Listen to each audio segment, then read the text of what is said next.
어느 홍기가 꽉 찬 처녀가 결혼해야겠다고 느끼고 기간을 정하고 새벽 기도를 하기 시작했습니다. 40일 정도 기도를 했지만 응답이 없어 고민이 많았습니다.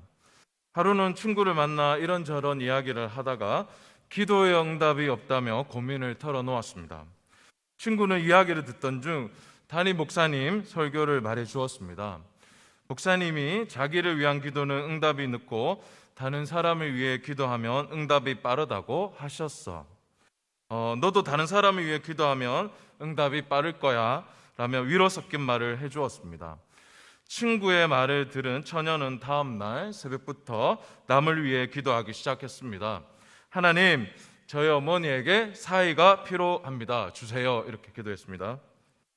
네, 재미가 없으십니까? 좀 웃기라고 했는데 옆에 분들하고 다시 한번 인사하면 좋겠습니다. 하나님은 기도에 응답하십니다. 네. 나를 위한 기도든 남을 위한 기도든 하나님은 기도에 응답하십니다. 우리는 처녀의 결혼 문제처럼 무수한 문제를 만납니다. 누구는 이런 말을 했습니다. 인생은 고해다, 고통의 바다라고 했습니다. 인생의 많은 문제 중 내 문제만이라도 잘 해결하면 좋겠지만 실상은 내 문제 하나도 풀기가 어렵습니다. 2016년 브라질 리우 올림픽에 깜짝 스타가 된 펜싱의 박상영 선수가 있습니다. 이 선수가 결승전에서 14대 10으로 4점을 뒤지고 있었습니다. 그때 중계 카메라에 혼자 중얼거리는 장면이 잡혔습니다. 혼자 계속해서 할 수 있다, 할 수 있다 중얼거렸습니다. 시간이 얼마 남지 않았기에 뒤집기에 정말 어려웠는데 극복하고 금메달을 목에 걸었습니다. 우리에게 문제가 생길 때 박상영 선수처럼 할 수 있다는 말을 되뇌어 해결되면 좋지만 현실은 그렇지 않습니다. 박상현 선수에게 일어난 일은 100명 중 1명에게 일어날까 말까 한 일입니다. 일상에서 자주 일어나는 일이 아닙니다. 그러니 세상의 화제가 되는 것입니다. 같은 예로 70년대, 80년대 한강의 기적은 할 수 있다는 정신으로 일구었습니다. 한강의 기적을 이끌어 세계적 경제학자는 도저히 불가능한 일이라고 했습니다. 세계에서 유례를 찾아볼 수 없는 특별한 일이라고 했습니다. 그러면 우리는 문제가 올 때 어떻게 해야 하는 걸까요? 할 수 있다는 주문도 정신도 일반적이지 않다면 과연 어떻게 문제를 대해야 할까요? 오늘 말씀을 통해서 해답을 찾고자 합니다. 오늘 아사라는 인물을 통해 문제에 대해 어떻게 풀어나가야 되는지 조금 천천히 보도록 하겠습니다. 여러분들도 잘 아시겠지만 아사왕은 남유다의 왕으로 하나님이 보시기에 좋다는 칭찬을 받은 왕입니다. 그런데 아사의 아버지 아비야 왕은 하나님이 보시기에 좋지 않은 왕이었습니다. 열왕기상 15장 3절을 보면 아비야 왕은 다윗의 마음과 같지 아니하여 그의 하나님 여호와 앞에 온전하지 못하였다고 말씀합니다. 부전자전이라는데 아사 왕은 예외입니다. 오늘 보면 3절을 보시면 이방 제단과 산당을 없애고 주상을 깨뜨리며 아세라 상을 찍고 아사는 왕이 되어 가장 먼저 한 것이 우상을 제거했습니다. 그리고 4절을 보면 백성들에게 여호와를 찾게 하고 율법과 명령을 지키도록 했습니다. 아사는 왕이 되어 지역의 점집과 무당과 같은 하나님이 싫어하는 우상을 타파했습니다. 그랬더니 5절에 평안이 아사가 다스리는 나라에 찾아옵니다.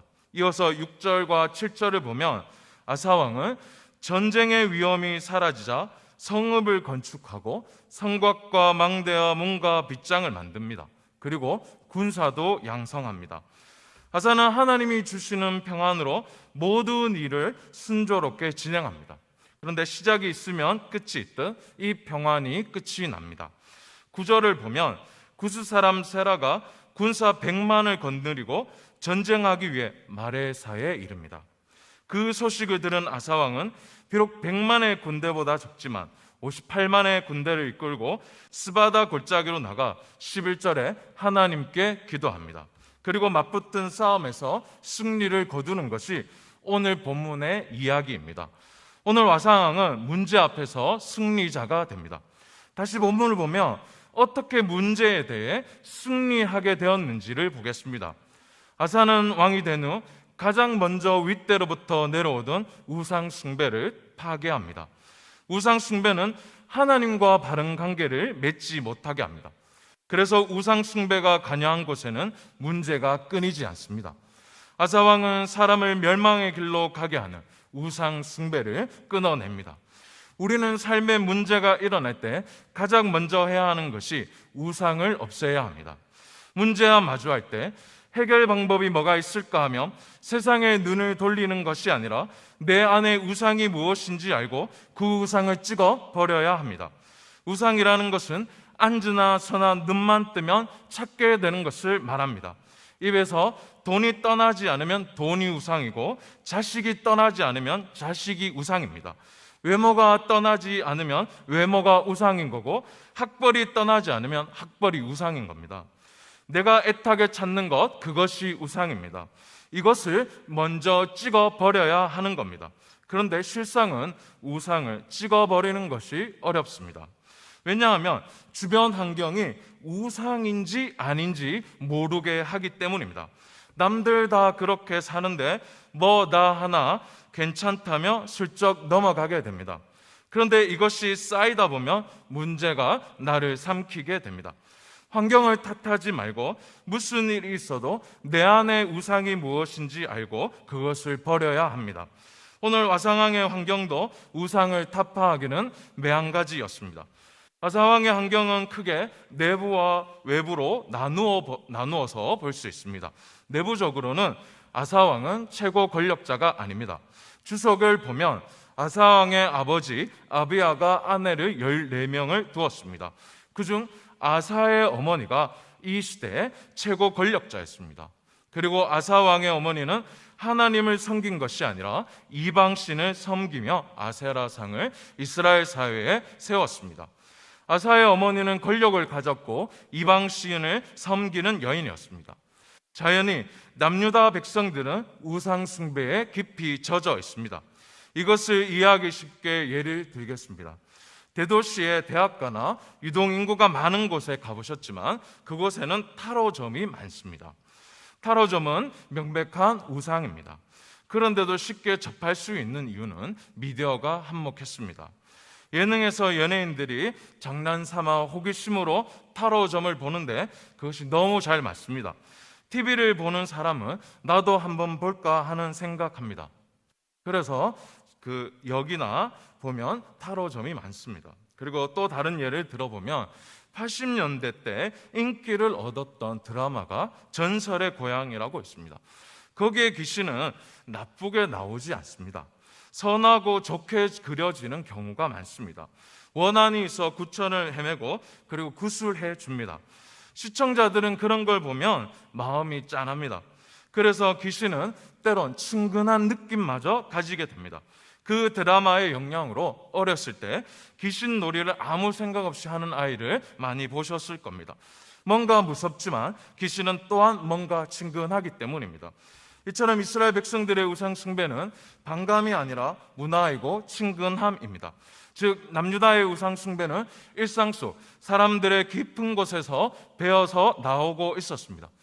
나라의 권력은 어머니에게 있고 백성들은 우상 숭배가 일상인데 어떻게 아사가 왕이 되었다고 쉽게 우상을 타파할 수 있겠습니까?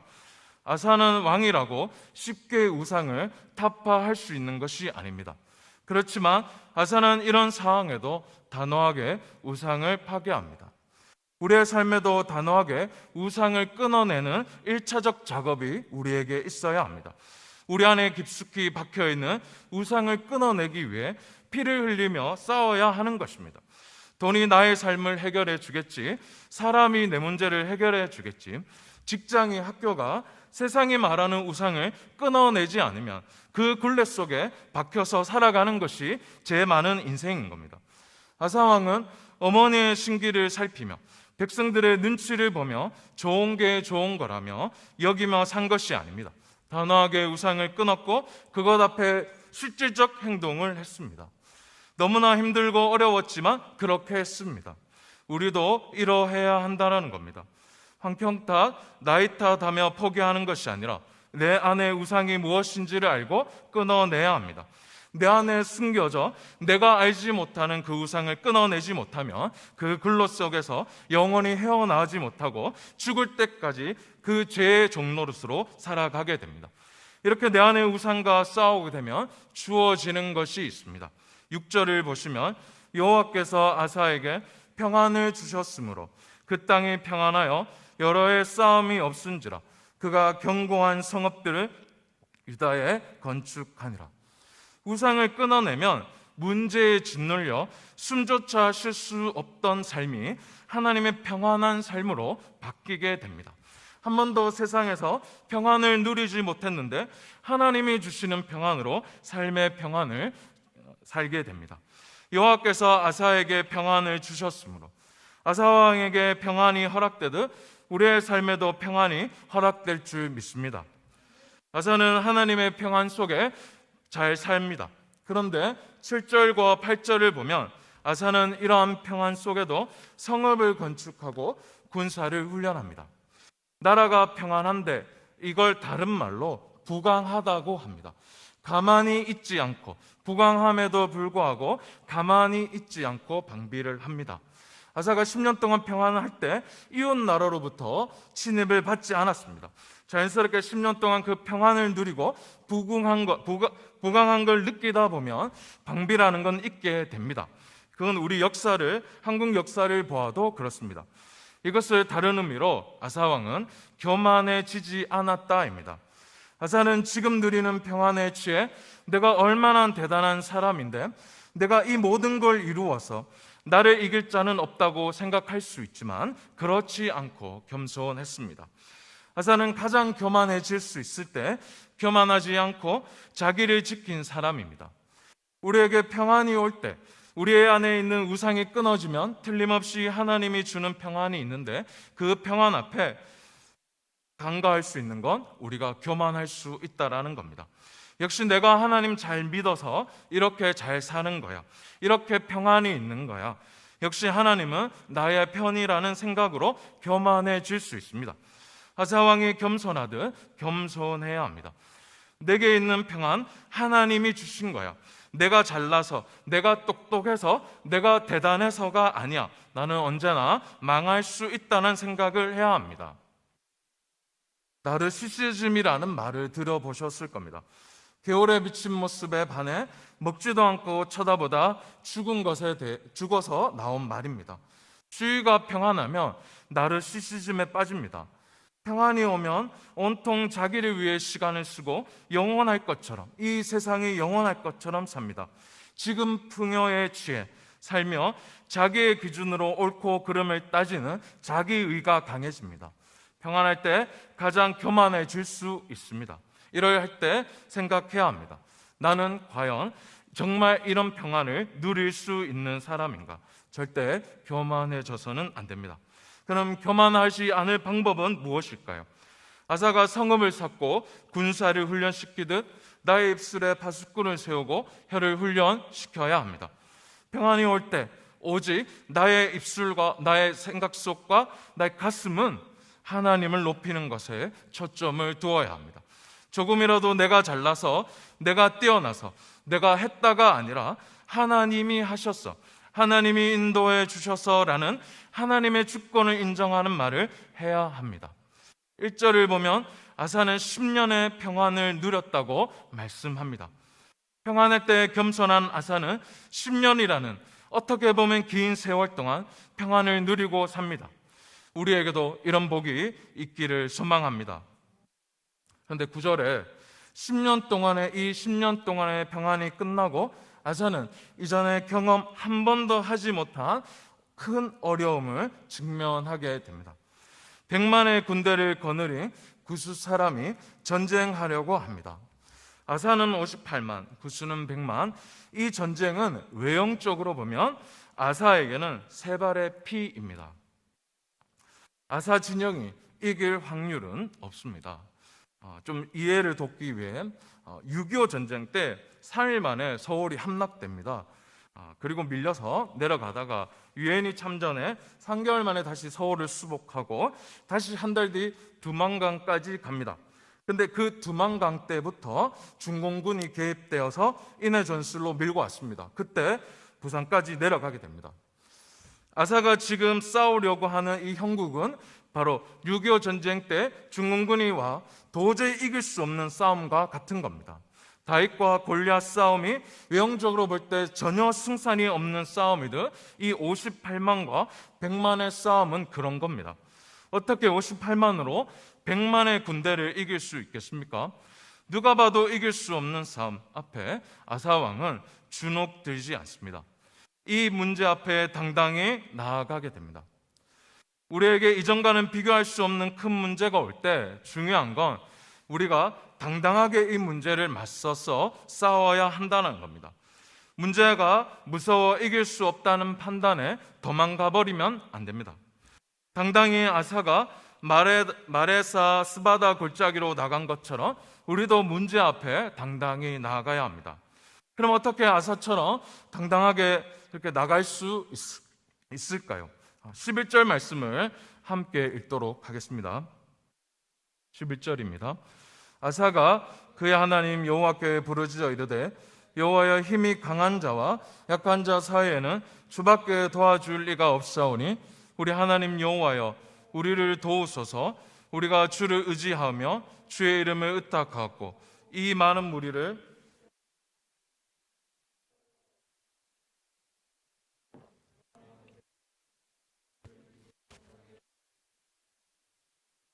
아사는 11절에 문제 앞에 나가기 전 하나님께 기도합니다. 하나님, 강한 구스의 군대든 약한 우리의 군대든 주님이 손을 들어주시는 쪽이 이깁니다. 하나님, 100마리든 58만이든 싸워봐야 누가 이길지 아는 것이 아니라 하나님이 함께하는 쪽이 이깁니다.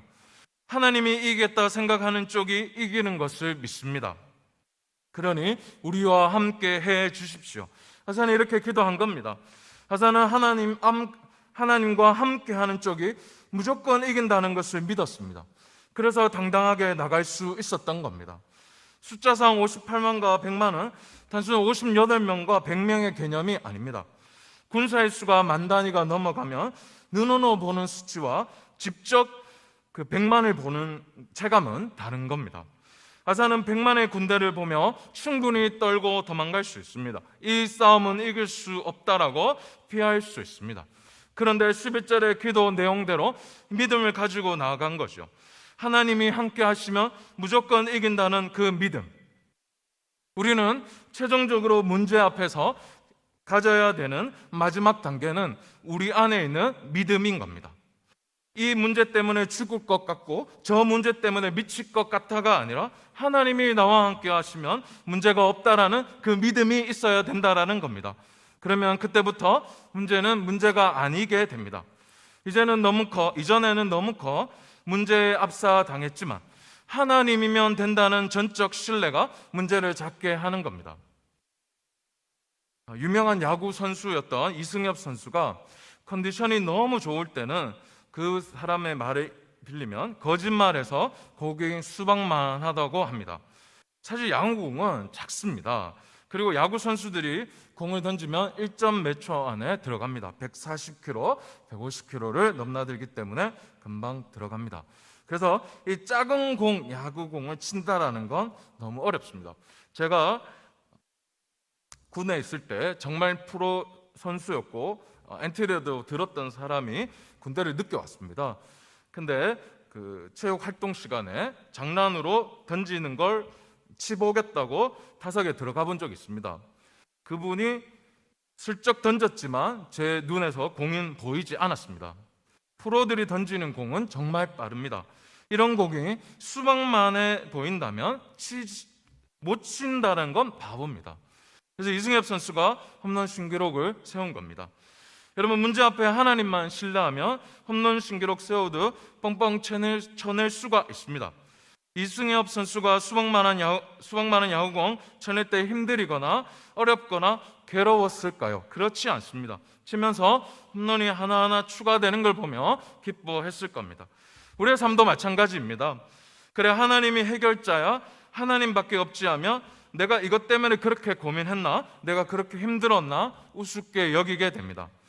이렇게 문제를 우습게 여기게 되면 따라오는 것은 승리입니다. 아사는 58만의 군대로 100만의 구스와의 싸움에서 승리를 하게 됩니다. 12절을 보시면 여호와께서 구스 사람들을 아사와 유다 사람들 앞에서 치시니 구스 사람들이 도망하는지라. 하나님께서 움직이기 시작하니 구스 사람들이 도망합니다. 하나님이 나서시면 문제가 도망가게 되는 겁니다. 뿐만 아니라 13절을 보시면 아사와 그와 함께한 백성이 구스 사람들을 추격하여 그랄까지 이르매 이에 구스 사람들이 엎드러지고 살아남은 자가 없었으니 이는 여호와 앞에서와 그의 군대 앞에서 패망하였음이라. 노력한 물건이 매우 많았더라. 구스 사람들이 엎드러지고 살아남은 자가 없습니다. 12절과 13절을 정리하면 문제가 깨끗이 해결되는데 두 번 다시는 구스가 쳐들어오지 않는 일까지 있게 된다는 겁니다. 나를 힘들게 하고 어렵게 한 문제가 사라질 뿐만 아니라 그 문제를 다시 만나지 않게 된다는 것이죠. 하나님의 승리는 이런 것입니다. 오늘 말씀을 마무리하겠습니다. 오늘 아사는 현 시대를 살아가는 우리에게 문제가 올 때 어떻게 대처해야 하는지 가르쳐 줍니다. 문제가 오면 처음에는 우리가 사방팔방 뛰어다닙니다. 그러나 성경적인 건 내 안에 우상이 무엇인지 발견해야 됩니다.